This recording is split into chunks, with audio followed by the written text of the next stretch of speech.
హైదరాబాద్ ప్రాంతానికి అంతర్జాతీయ స్థాయిలో గుర్తింపు తీసుకొచ్చేందుకు ఇప్పుడు కాంగ్రెస్ ప్రభుత్వం ప్రయత్నం చేస్తోంది.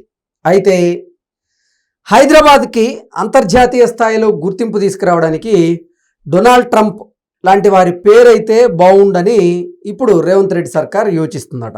అయితే మరి హైదరాబాద్ కోసం పోరాటం చేసిన వాళ్ళ పరిస్థితి ఏంటి అంటూ కొంతమంది వారిని ప్రశ్నిస్తున్నారు అన్నట్లుగా కొన్ని వార్తలు వస్తున్న తరుణంలో అసలు దీని మీద మనం పూర్తి స్థాయిలో విశ్లేషణ చేసుకుందాం. ప్రస్తుతం మనతో పాటున్నారు ప్రముఖ రాజకీయ విశ్లేషకులు, ప్రముఖ సీనియర్ జర్నలిస్ట్ సిఎస్ రావు గారు. వారితో మాట్లాడదాం.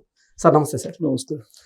హైదరాబాద్ నగరానికి అంతర్జాతీయ స్థాయి గుర్తింపు తీసుకురావాలని ఇప్పుడు రేవంత్ రెడ్డి సర్కార్ యోచిస్తుందని, అందులో భాగంగా ట్రంప్ అలాగే మరికొంతమంది ప్రముఖుల పేర్లు పెట్టాలి అన్నట్లుగా యోచిస్తుంటే అసలు హైదరాబాద్ కోసం పోరాటం చేసిన వారు ఆ పరిస్థితి ఏంటి అంటూ మిగతా వారు ఇప్పుడు కాంగ్రెస్ పార్టీని అలాగే రేవంత్ రెడ్డిని ప్రశ్నిస్తున్నట్లుగా కొన్ని వార్తలు వస్తూ ఉన్నాయి. అసలు దీని మీద మీ విశ్లేషణ ఏంటి సార్? ఇప్పుడు గ్లోబల్ సబ్మిట్ జరుగుతుంది. ఈ గ్లోబల్ సబ్మిట్కి భారీ ఏర్పాట్లు చేశారు. దాదాపు 6,000 మంది పోలీసులు, డ్రోన్స్, చాలా హంగామా ఫ్యూచర్ సిటీలో 2 రోజుల పాటు జరుగుతుంది. 8-9 తారీఖులో 1,00,000 కోట్లు టార్గెట్ పెట్టుకుని ఈ సమావేశం జరుగుతుంది. అయితే ఈ సమావేశం జరుగుతున్న క్రమంలో రైజింగ్ తెలంగాణ పేరుతోటి, తెలంగాణ రైజింగ్ పేరుతోటి చేస్తున్నారు. 2047 విజన్ తయారు చేస్తున్నారు. చంద్రబాబు నాయుడు గారు ఏ విధంగా అయితే ఆంధ్రప్రదేశ్లో 2047 తయారు చేశారో అదే తరహాలో ఇక్కడ కూడా తయారు చేసి తెలంగాణని 3 పార్ట్లుగా చేశారు రేవంత్ రెడ్డి గారు. ఇది ప్యూర్ అని చెప్పి చేశారు.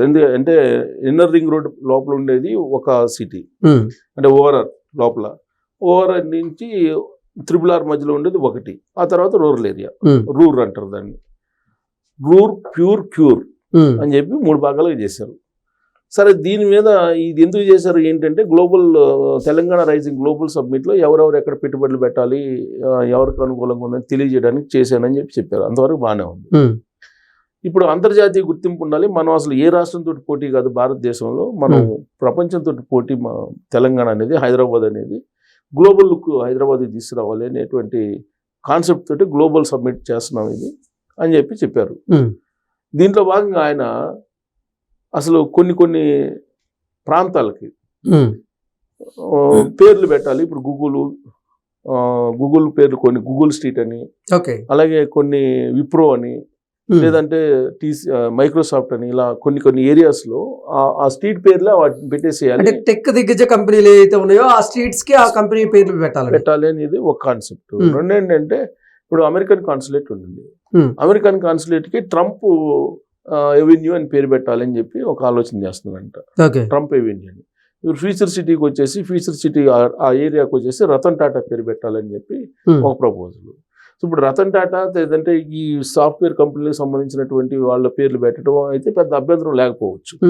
ట్రంప్ ఎవెన్యూ అని పేరు పెడతానంటాడు ఇక్కడ తెలంగాణ ముఖ్యమంత్రి రేవంత్ రెడ్డి గారు. ట్రంప్ ఎవెన్యూ అంటే ట్రంప్ పర్మనెంట్ కాదు కదా, అమెరికా అధ్యక్షుడిగా ట్రంప్ పోనీ ఆయన ఏమన్నా మంచి పరిపాలన చేస్తున్నారంటే ప్రపంచవ్యాప్తంగా వ్యతిరేకిస్తున్నారు ఆయన్ని. సో ట్రంప్ ఎవెన్యూ అని చెప్పి, సరే పోనీ ట్రంప్ ఏమన్నా తెలంగాణ రాష్ట్రానికి భారీగా పెట్టుబడులు ఏమన్నా ఇచ్చాడా అంటే అది లేదు. కరెక్ట్ ఈ పాయింట్ దగ్గరే అటు బీజేపీ వాళ్ళు, బీఆర్ఎస్ పార్టీ వాళ్ళు వ్యతిరేకిస్తున్నారు. పైగా బీజేపీ వాళ్ళు ఏమంటారు, ఇప్పుడు బండి సంజయ్ గారు కేంద్ర హోంశాఖ సహాయ మంత్రి, ఆయన ఏమంటున్నారు, నువ్వు పేర్లు పెట్టింది ట్రంప్ అవి కాదు, ముందు అసలు హైదరాబాద్ని పేరే మార్చేసి భాగ్యనగర్ కింద పెట్టు, భాగ్యనగర్ అని పేరు పెట్టి, హైదరాబాద్ ఏంది భాగ్యనగర్ అని పెట్టు, ముందు అది మార్చు, తర్వాత మిగతా మార్చుకుంది కానీ అని చెప్పి ఈయన అంటున్నాడు. బీఆర్ఎస్ పార్టీ వాళ్ళు ఏమంటున్నారు, అసలు వాళ్ళేళ్ళ పేర్లు పెట్టేది ఏంది, తెలంగాణ ఉద్యమకారులు బోల్నంతమంది ఉన్నారు, వాళ్ళ ఎందుకు పెట్టు అని చెప్పి వాళ్ళు అడుగుతున్నారు.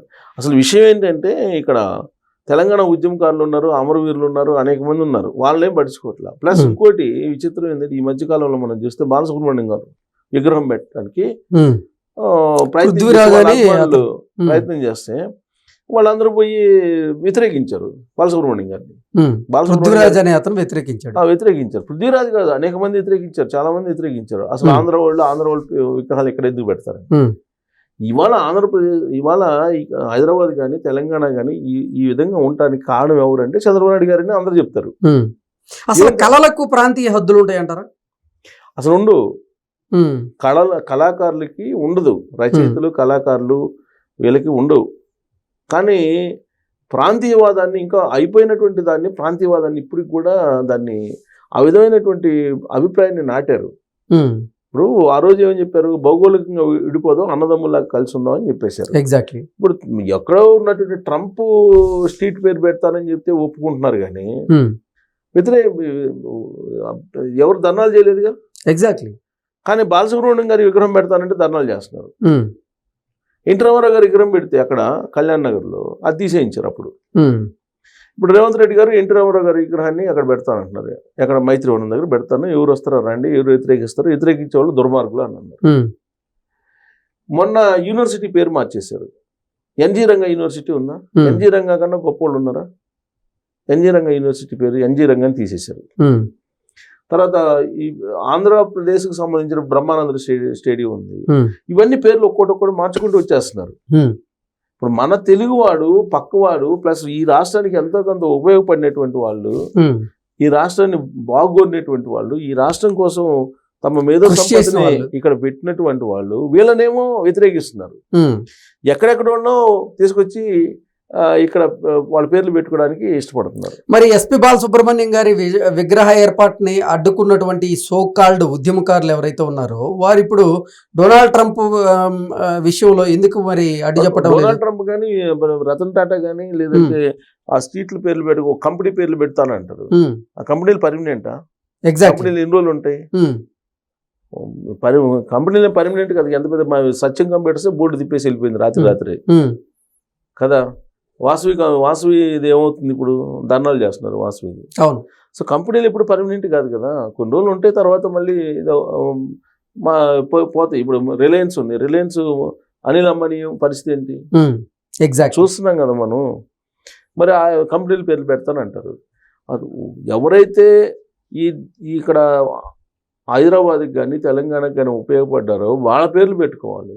చంద్రబాబు నాయుడు గారు ఉన్నారు. చంద్రబాబు నాయుడు గారు అద్భుతంగా అభివృద్ధి చేశారు 2020 విజన్ తోటి అని చెప్పి తెలంగాణ ముఖ్యమంత్రి రేవంత్ రెడ్డి గారు చెప్తున్నారు. కేటీఆర్ గారు చెప్తున్నారు అభివృద్ధి విషయంలో. చంద్రబాబు నాయుడు కోమటిరెడ్డి వెంకటరెడ్డి చెప్తున్నారు. ఇవాళ ఇన్విటేషన్ కూడా ఇచ్చారు గ్లోబల్ సబ్మిట్ కి. ఆయన కూడా విశేష చెప్పారు. చంద్రబాబు నాయుడు గారు విశేష చెప్పారు. మరి ఇంత చేస్తే మరి తెలుగు వాళ్ళ పేర్లు యాక్సెప్ట్ చేయట్లా. చిత్రమైన పరిణామం.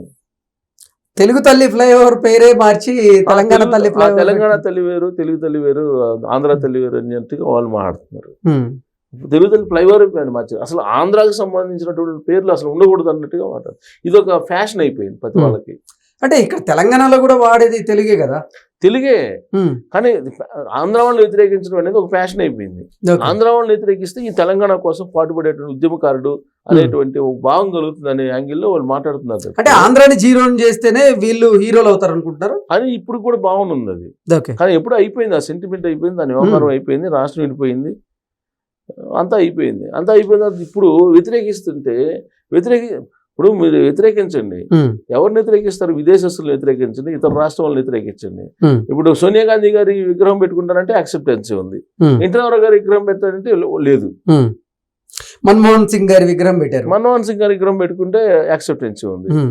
కానీ ఆంధ్ర వాళ్ళకి సంబంధించినటువంటి అంటే తెలుగు వారి కోసం కృషి చేసిన వారు, ఆర్ఎస్ఎస్ లో పాటుపడిన వాళ్ళ విగ్రహాలు పెట్టడానికి అయితే ఇక్కడ ఛాన్స్ లేదు. అదేంటి మరి? ఇప్పుడు ఎవరు అవుననుకున్నా కాదనుకున్నా ఆంధ్ర వాళ్ళ శ్రమ అయితే ఉంది కదా.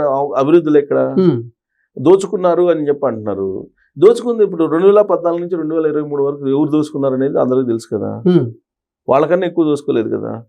దోపిడీ ఏంటి అసలు ఒకసారి గత చరిత్రకి వెళ్ళి తెలుసుకుంటే ఓకే.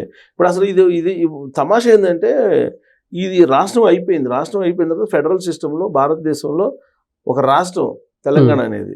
ఇప్పుడు ఇక్కడి నుంచి తెలంగాణ ప్రజలు వెళ్ళి ఉద్యోగాలు చేసుకోవట్లేదా? ఢిల్లీలో, అమెరికాలో ఉన్న వాళ్ళు అమెరికాలో లేరా? లేదు రాజస్థాన్లో లేరా? ఎక్కడ లేరు?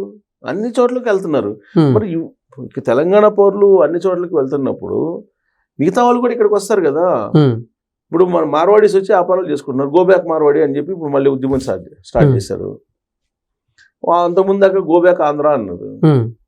ఇప్పుడు ఇక్కడికి ఎవరు రాకూడదు, మేము మాత్రం అందరి దగ్గరికి వెళ్ళాలి అని అంటే ఎట్ట కుదిరింది? అందుకే ఆస్ట్రేలియాలో గో బ్యాక్ ఇండియన్స్ అంటున్నారు, గో బ్యాక్ తెలుగు పీపుల్ అంటున్నారు. ముఖ్యంగా అమెరికాలో కూడా అదే అంటారు. సో కాబట్టి ఆలోచించాలి. ఇప్పుడు వాళ్ళెవరు ఇప్పుడు గ్లోబల్ సబ్మిట్ జరుగుతుంది, మేము వాళ్ళ పేర్లు పెట్టుకుంటానని చెప్పి రేవంత్ రెడ్డి గారు అన్నారు. పేరు కూడా అనౌన్స్ చేస్తారు అనుకుంటా ఇవాళ రేపు 2 రోజుల పాటు గ్లోబల్ సబ్మిట్ 8-9 తారీఖులో రేపు అనౌన్స్ చేసే అవకాశం ఉంది.